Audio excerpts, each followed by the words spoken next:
अमीर ननद की गरीब भाभी। रीना एक मध्यम परिवार की लड़की थी, लेकिन उसकी भाभी शिवानी एक बड़े घर की बेटी। शिवानी की शादी अभिषेक से लव मैरिज थी। अरे भाभी, ये कितना अच्छा सूट पहना है आपने। काश ऐसा मैं भी पहन पाती। अरे क्यों नहीं रीना, वैसे भी तुम्हारा और मेरा नाम तो एक ही है, जब मन करे पहन लेना।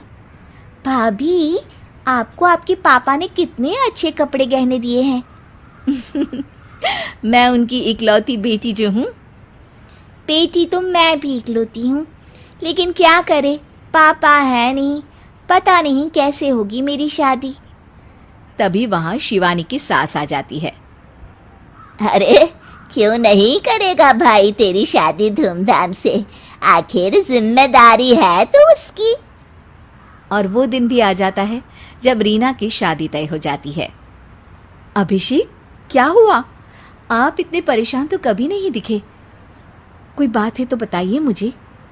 अरे शिवानी, वैसे तो शादी का सारा इंतजाम हो गया है, लेकिन गहनों का रेट तो आसमान छू रहा है। कैसे क्या करूं, कुछ समझ में ही नहीं आ रहा। थोड़ी देर में शिवानी अपने पूरे गहने अभिषेक के सामने रख देती है। ये लीजिए, गहनों का इंतजाम भी हो गया। अरे नहीं नहीं शिवानी, मैं ये गहने किसी हालत में भी नहीं ले सकता। ये तुम्हारे पिता ने तुम्हें दिया था, और तुम हो कि। तभी वहां सास आ जाती है। अरे तो क्या हुआ, इसकी तो हो गई ना शादी, अब किसे दिखाने हैं इसने गहने। सास गहनों का डिब्बा शिवानी के हाथ से लेकर वहां से चली जाती है। रीना की शादी धूमधाम से होती है और अब वो बड़े घर की बहू बन जाती है। वहीं रीना की शादी के बाद शिवानी और अभिषेक उसकी शादी के कर्जों से डूब जाते हैं। मैं सोच रही हूँ नौकरी करनी शुरू कर दूँ, वैसे भी पढ़ी लिखी हूँ, आपकी थोड़ी मदद भी हो जाएगी।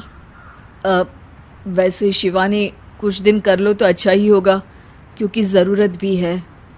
अब शिवानी भी नौकरी करने लगती है और घर खर्चे में अभिषेक का हाथ बटाती है।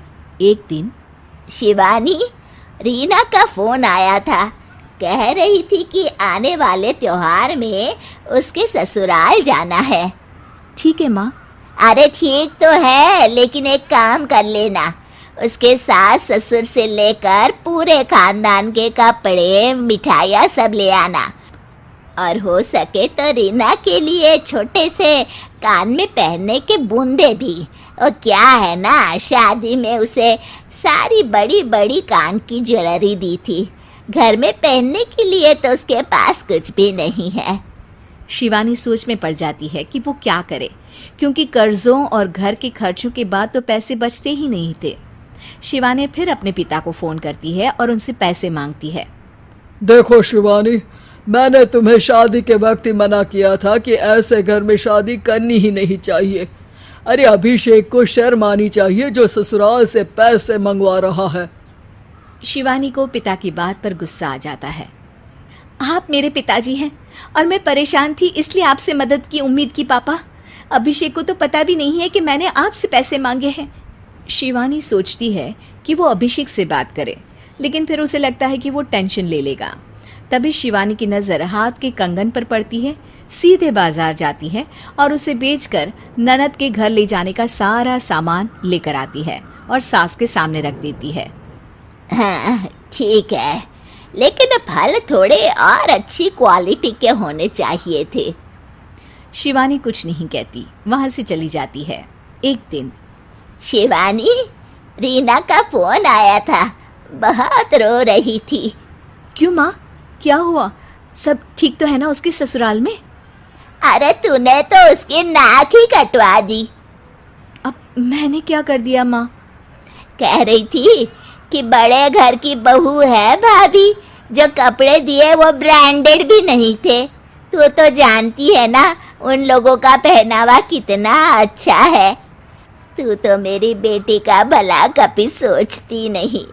हाय भगवान, अरे बड़े घर की बहू है, इसी बात की जलन है ना तुझे, लेकिन याद रख मेरी बेटी का सोचने के लिए भगवान है, तुम लोग कभी उसका बुरा नहीं कर पाओगे। अब शिवानी के मन में सवाल था कि क्या ईश्वर सिर्फ रीना के साथ है, उसके साथ नहीं। लेकिन उसे सुकून था कि वो अभिषेक के साथ उसकी जिम्मेदारियों को निभाने में बराबरी की हकदार है।